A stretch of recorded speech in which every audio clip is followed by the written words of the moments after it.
Let's not waste any time. Number 10. The umbrella.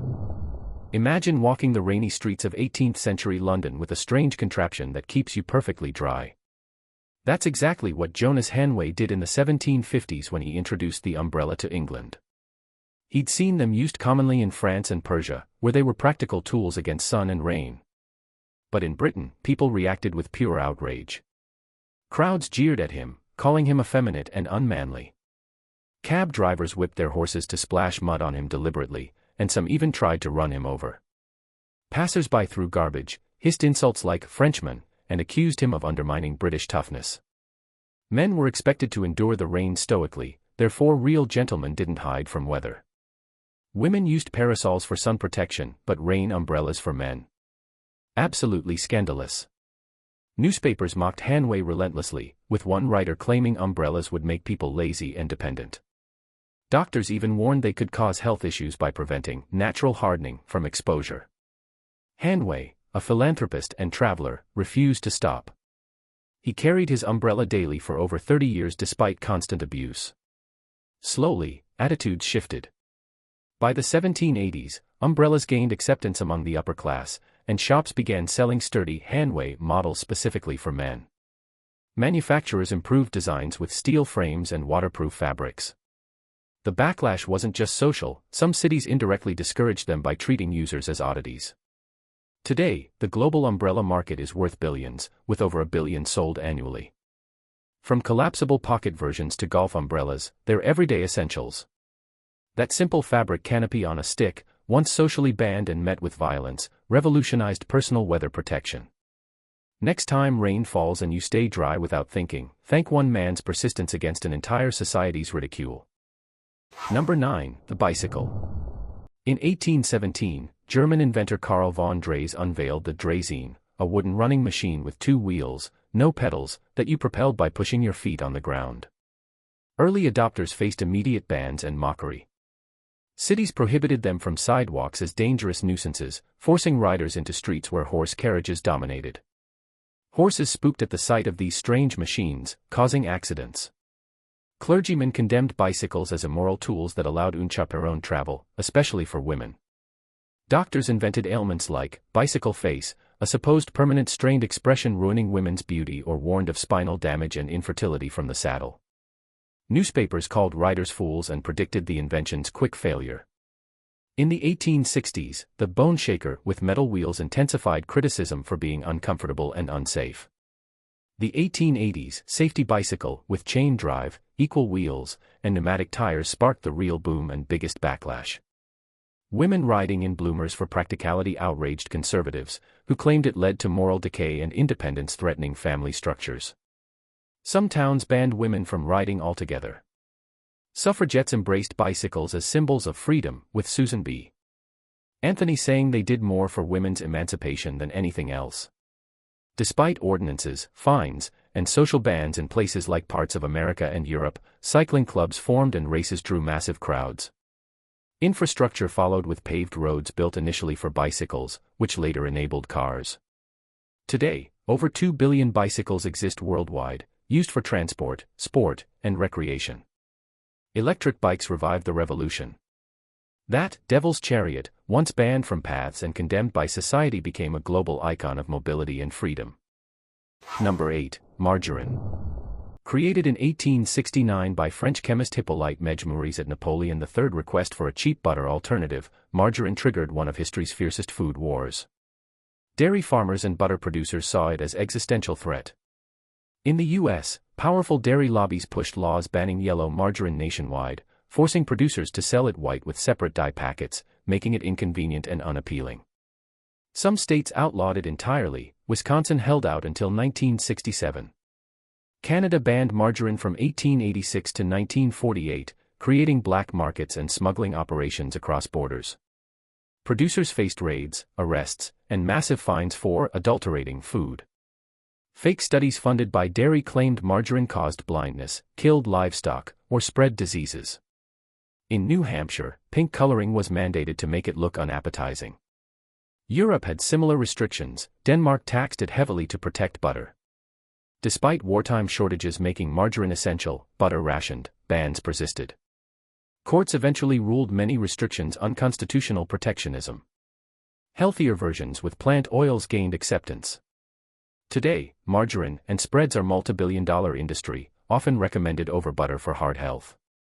That affordable substitute once banned by aggressive lobbying is now kitchen staple in billions of homes. Number 7. Coffee. Arriving in Europe from the Arab world in the 1500s, coffee sparked immediate religious and political bans. In 1511 Mecca, authorities closed coffee houses fearing they fostered rebellion and idle talk against rulers. Offenders faced severe beatings. In Constantinople, Sultan Murad IV banned coffee in 1633, executing violators by drowning or beheading.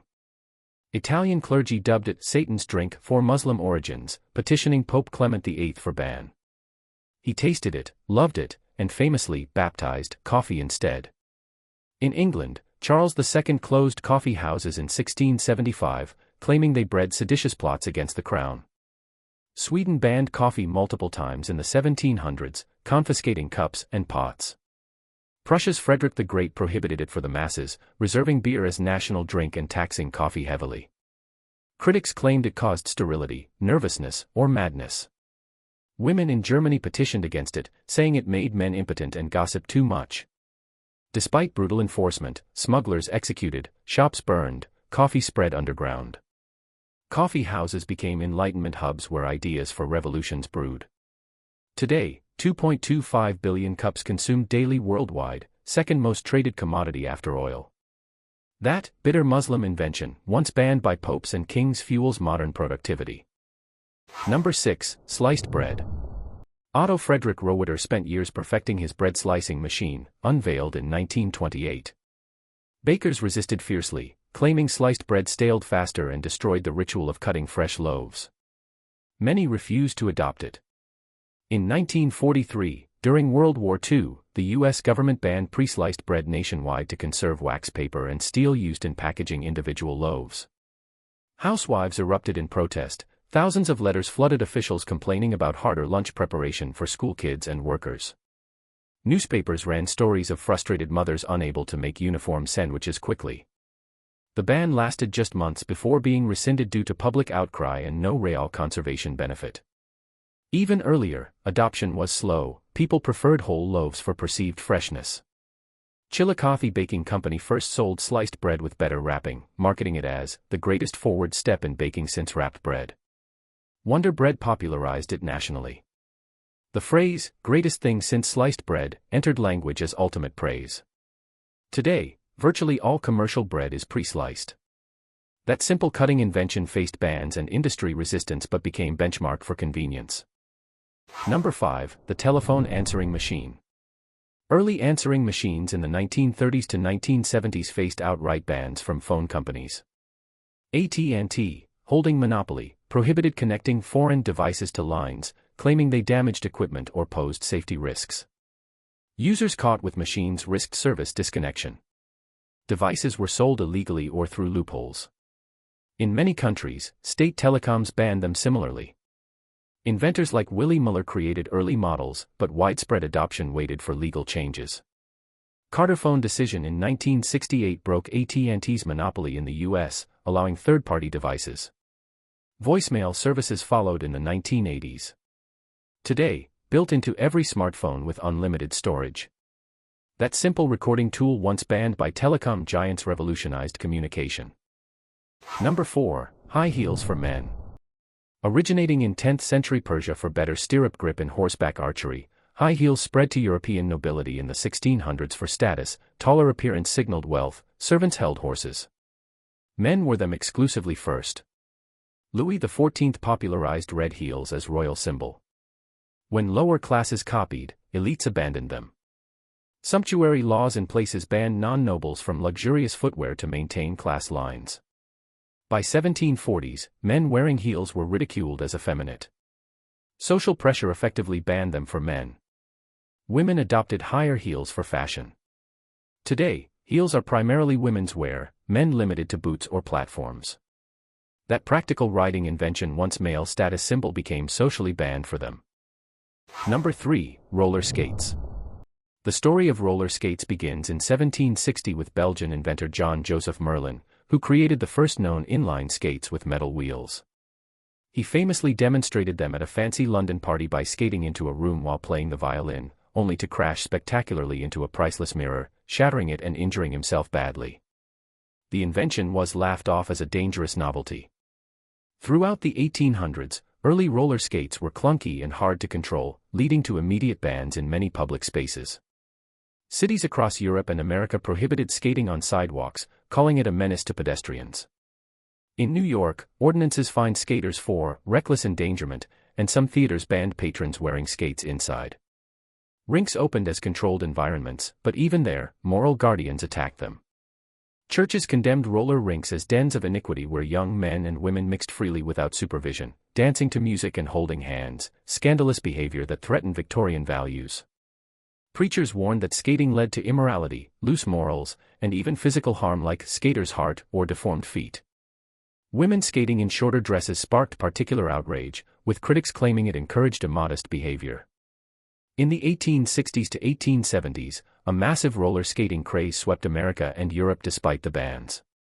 Thousands of rinks opened, becoming social hubs rivaling dance halls. Entrepreneurs made fortunes, but local governments responded with more restrictions, curfews, segregation by gender, or outright closures. One Chicago rink was shut down after complaints that it promoted indecent familiarity. The 1970s to 1980s roller disco era revived the controversy, with some communities banning disco rinks for drug concerns. Despite centuries of bans, ridicule, and moral panic, roller skating endured. Modern inline skates and quad skates revolutionized the design in the late 20th century. Today, roller skating is a billion-dollar industry with professional sports, artistic competitions, and recreational use worldwide. Cities build skate parks, and skating influences fashion and music. Those wheeled shoes once banned from streets and condemned by churches are now celebrated as fun, healthy activity enjoyed by millions. Number 2, the vacuum cleaner. When Hubert Cecil Booth invented the first powered vacuum cleaner in 1901, a massive horse-drawn machine that parked outside homes and ran hoses through windows, people were both amazed and horrified. Early electric models were noisy, bulky, and expensive, leading to resistance and restrictions. Some cities limited door-to-door demonstrations for noise pollution, and landlords banned them in apartments fearing electrical fires or damage to floors. Traditional housewives and cleaning experts mocked vacuums as unnecessary gadgets that would make women lazy. Why suck dust when beating rugs outdoors was the proper way. Manufacturers like Hoover faced skepticism. Their upright model was dismissed as a rich person's toy. In the 1920s to 1930s, some communities indirectly discouraged vacuums through zoning laws limiting noisy appliances. Salesmen demonstrating in homes were sometimes chased out by suspicious residents. Critics spread fears that vacuums stirred up dust rather than removing it, potentially spreading diseases. Despite the backlash, clever marketing changed everything. Hoover's famous free home trial and slogans like "It beats as it sweeps as it cleans" won over consumers. During World War II, vacuums became symbols of modern efficiency. Post-war suburban boom made them household essentials. Today, the vacuum industry is worth over $10 billion globally, with robotic versions like Roomba revolutionizing cleaning again. Dyson and others turned suction technology into high-tech status symbols. That noisy, frightening machine once restricted and ridiculed is now an indispensable appliance in nearly every home, saving countless hours of labor. Number 1, the fork. The humble fork has one of the longest and strangest histories of resistance. Introduced to Western Europe in the 11th century by a Byzantine princess marrying into Venetian nobility, forks were immediately condemned by the church as blasphemous luxuries. Clergy preached that God provided fingers for eating, using metal prongs insulted divine design. One priest called forks instruments of the devil for their resemblance to pitchforks. When the princess died young, critics claimed it was divine punishment for her sinful utensil. In Italy, forks spread slowly among the wealthy but faced mockery as pretentious affectations. Thomas Coryate brought forks to England in 1608 after travels, earning the nickname Furcifer, fork-bearer, also meaning gallows bird. Englishmen ridiculed him mercilessly, calling forks effeminate and unnecessary. Real men used knives and fingers. Social bans were informal but powerful. Using a fork at table marked you as odd or foreign. In some conservative circles, forks were prohibited as unmanly. Women adopted them first for delicate foods, but even then faced criticism. It took centuries for acceptance. By the 1700s, forks became standard tableware across Europe as etiquette evolved. French Revolution spread four-pronged designs widely. Today, forks are basic utensils in billions of place settings worldwide, with specialized versions for everything from seafood to dessert. The fork's journey from devil's instrument, banned by religious and social outrage, to everyday essential took over 600 years. Next time you pick up a fork without thinking, remember centuries of people fighting over whether it was sinful or civilized to use one. That's all for today. I'll be making similar videos in the future. Subscribe to see them.